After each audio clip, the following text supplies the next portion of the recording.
샬롬. 자, 오늘은 창세기 39장으로 가시죠. 39장에는 요셉 이야기가 기다리고 있습니다. 자, 요셉이라는 한 인생을 통해 가지고 우리가 인간의 비전의 판을 맞추고 인간의 할 수 있다는 소망으로 이야기를 끌고 가는 그런 설교들은 하나님의 진짜 의도하는 성경 내용은 아니에요. 왜 그러냐면 주님께서 누누이 말하죠. 요한복음 5장 39절 내가 성경에서 영생을 얻는 줄 생각하고 성경을 연구하거니와 이 성경은 곧 내게 대하여 정언하는 것이다. 성경의 주 목적은 영원한 생명이에요. 하나님의 자녀의 신분을 어떻게 취하느냐. 그래서 이 육신의 삶이 마치는 그 날 우리가 안식해야 될 그곳에 대한 소망. 그래서 이걸 어떻게 우리가 얻느냐. 이게 가르쳐주는 책이 성경책의 목적입니다. 기록 목적. 다시 말해서 죄인을 의인으로 만드는 것, 즉 죄인을 하나님의 자녀로 만드는 책이에요. 이 책의 목적이 이건데 여기서 벗어나서 다른 판을 짠다든지 다른 가치관을 가리킨다는 거는 안 돼요. 왜 안 되냐면 이 성경은 나에 대해서 말했다는 거죠. 예수님에 대해서 말했다는 거죠. 그러면 우리가 요셉이라는 한 인생을 통해서 예수 그리스도가 누구인지를 정언하는 책이잖아요. 그래서 우리는 예수 그리스도가 누구인지를 알아야 되는 거예요. 자, 그래서 요셉의 그 110세의 인생을 통해 가지고 예수님의 33년의 삶을 우리가 볼 수 있는 거죠. 신약의 성경 내용은 예수님의 그런 가르침 속에 있는 가치관 이런 것들은 알 수 있지만 그분의 어떤 섬세한 마음의 변화라든지 이런 것들을 읽어보기는 참 어렵습니다. 그래서 구약의 역사와 스토리가 있는 거거든요.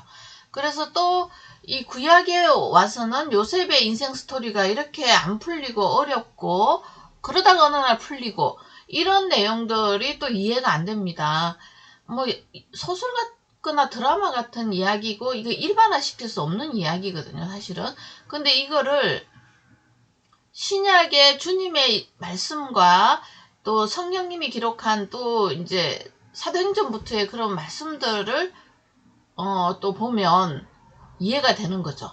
그래서 구약의 서기관이 기록한 책, 신약의 서기관들이 기록한 책, 그래서 옛것과 새것을 꺼내와서 우리가 함께 봄으로 예수 그리스도가 누구인지를 알므로 하나님 아버지가 하나님이라는 여호와 신이 어떤 분인지 알고 그분이 나를 그 자녀 삼아 주신 것에 대한 무한한 영광, 무궁한 영광에 대해서 우리가 알게 되는 거죠. 자, 그래서 그때 이제 우리가 하나님의 사랑을 만났다, 하나님을 만났다, 하나님을 알게 됐다, 하나님을 인격적으로 알게 됐다, 이렇게 이야기하는 거예요.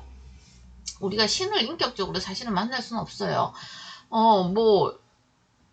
자연의 엄청난 파워풀한 그런 아름다움과 능력과 이런 것들을 볼 수 있잖아요. 그래서 우리 교회 다니는 사람들은 그거 보고 절대로 다른 신 했다고 안 해요. 하나님의 작품이다 그러죠. 예, 그거는 하나님의 작품이긴 맞아요. 그렇지만 그걸 통해서 우리가 하나님의 지정의를 알 수는 없어요. 그래서 인격적으로 만나면 안 된다는 거죠.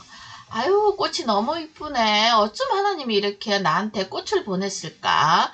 아유, 하나님 너무 감사해요. 아예 그것도 하나님을 아는 지식 중에 하나지만 성경은 그런 걸 이야기하는 게 아니에요. 솔직히 좀 겸손한 사람이면 아유, 이렇게 예쁜 꽃을 보고 정말 조물조가 있나 보네, 이런 이야기를 하거든요. 근데 그 사람은 하나님의 자녀는 아니에요. 그래서 하나님의 자녀는 하나님이 하시고자 하는 의도, 의향, 지식, 성향, 성품, 계획, 꿈, 하나님의 목적, 하나님 나라를 우리에게 다시 복원시켜주는 거죠. 그런 것을 알 수 있는 계시가 이게 성경이거든요. 그래서 이걸 특별 계시라 그래요. 자, 그래서 특별 계시를 우리가 듣는 사람이 된 거죠. 그게 뭐냐면 성도예요, 성도. 그리고 하나님의 자녀라는 신분입니다. 이거 잊어버리고 성경 읽으면 큰일 납니다. 큰일. 그냥 큰일 나요. 왜냐하면 시간 낭비고 하나님을 오해하니까요.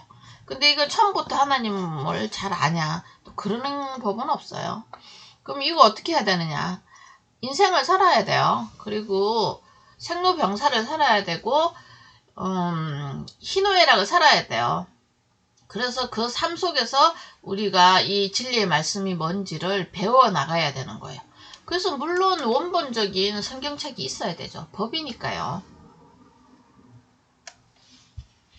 자, 그래서 우리가 미국에 이민 가면 이민법을 따라야 되듯이 우리가 하나님 자녀가 됐으면 하나님의 법에 대해서 아셔야 되는 거죠.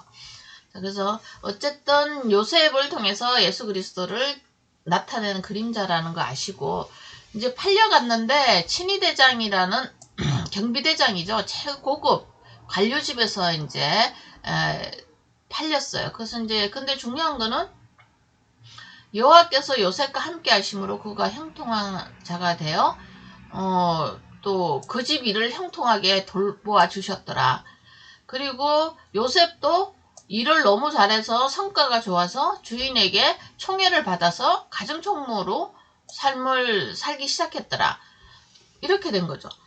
뭐 이런 삶도 좀 괜찮아요. 종이라도 이 정도의 삶은 살만한 삶은 아니에요.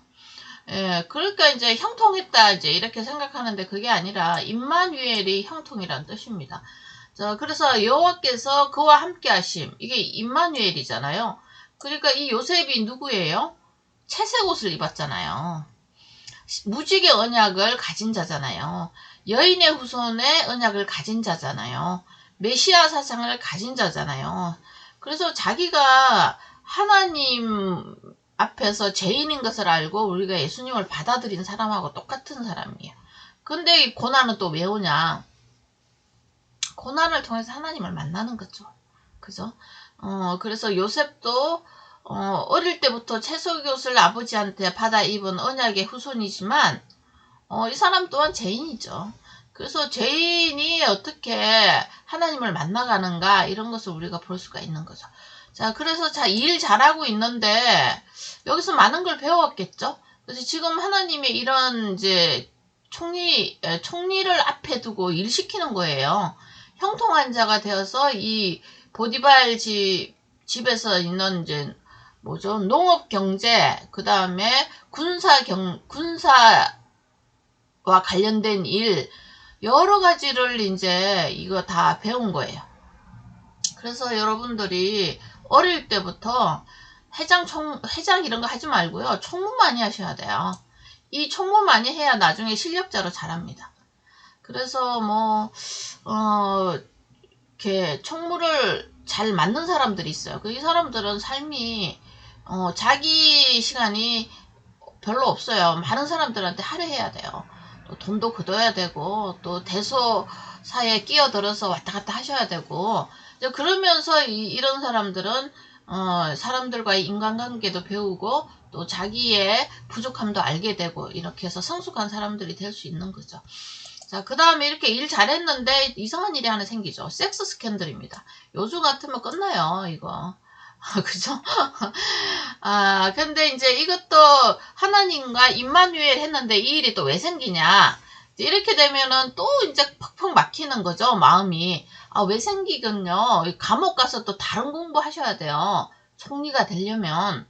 이런 고난들을 통해가지고, 이런 이벤트를 통해가지고, 하나님께서, 이 어린 요셉을 트레이닝 시키는 거죠. 훈련시킨단 말이에요.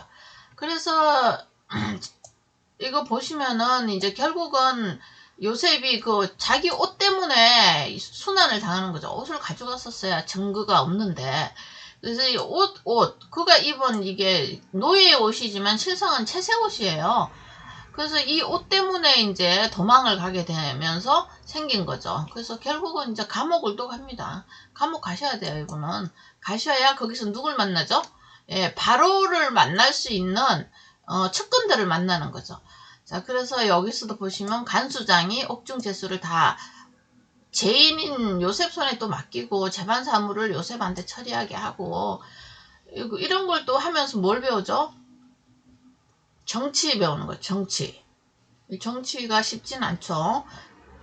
사람 다루는 방법이잖아요. 그리고 여러 제도를 통해 가지고 백성들의 유익을 창출해내는 직업이 정치잖아요. 그래서 그거 결국은 이제 이 정치를 배움으로써 이 사람은 나중에 뭘 만드느냐면 기근이라는 상황이 왔을 때 양식을 나눠주는 사람이 되는 거죠. 예를 들면 우리 주님한테 비교하면 어떤 일이 될까요? 예, 사망의 말들만 둥둥둥둥 떠다니는 이 세상에 생명의 빛을 보내주신 분이 우리 예수님이잖아요. 그래서 생명의 말씀으로 우리가 거듭났고, 생명의 말씀으로 하나님 자녀가 됐고, 생명의 말씀으로 하나님을 만났고, 생명의 말씀으로 우리가 이 어둠의 시기에 간간히 안식을 누리고 있잖아요.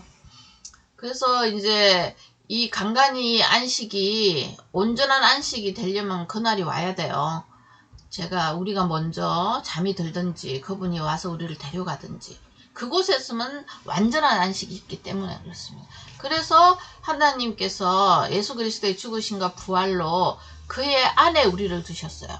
그래서 주님 뭐라 그래요? 내 안에 거하라. 내 안이 뭐 주님도 안 보이는데 어디예요?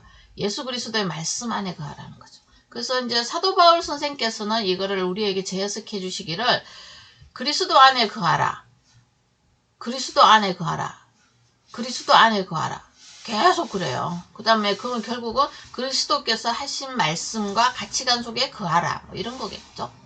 말씀을 아셔야 돼요. 그래서. 자, 그래서 그거를 범사에 형통하게 하였더라. 여호와께서 그를 범사에 형통하게 하셨더라 했죠. 근데 아직도 감옥에 갇혀 있어. 그래서 이게 형통의 개념 자체가 이거 빨리 개념 정리를 잘 해놔야 돼요. 형통. 프로스퍼잖아요. 잘 풀리는 거잖아요. 만사 형통하게 하옵소서. 이거는 우리 미신이나 다른 종교에서 쓰는 용어고요. 우리의 형통은 만물의 주인이시는 그분의 역사 안에 있는 것 자체가 형통이에요. 지금 뭐 이거 이 감옥에다가 또 종에다가 섹스 스캔들에다가 또 뭐 간수장이 맡긴 일을 하느라고 또 엄청 바쁘죠. 이런 거 하는 것을 하나님 한마디로 말해요. 형통이라고. 그러니까 하나님 눈동자 안에 들어있다는 뜻이에요. 그러니까 이거를 형통이라는 단어를 빨리 하나님 말씀 안에 있는 우리로 해결을 안 하면 평생 헷갈립니다. 평생.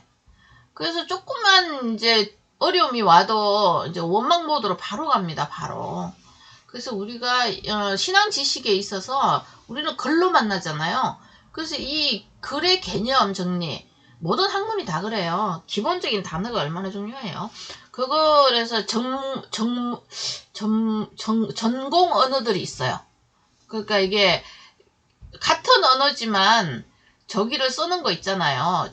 이 분야마다 다 틀려요.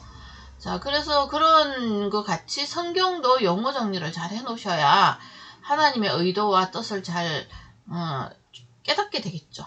그래서 하나님이 말씀하는 형통에 빨리 우리가 바꿔야 돼요. 내가 생각하는 형통 말고 주님이 의도하는 그 형통에 빨리빨리 이 개념 정리를 바꾸고 가치관을 바꿔놔야 성경 66권을 읽을 수가 있어요. 지금 창세기잖아요. 이제 시작하는 이 책부터 지금 그게 이게 안 맞아 들어가면 나중에 결국 뭘로 나오죠? 예, 기복주의 신앙으로 나옵니다. 결국 만문주의죠. 이거 하나님과 상관없는 세계관이고 가치관이에요. 그래서 오늘은 39장에 나타난 이제 이 요셉의 일생이 노예부터 시작한다는 거. 세상에서 노예로 팔려온 한 인생. 그래서 노예로 오신 우리 주님의 모습이 보이죠?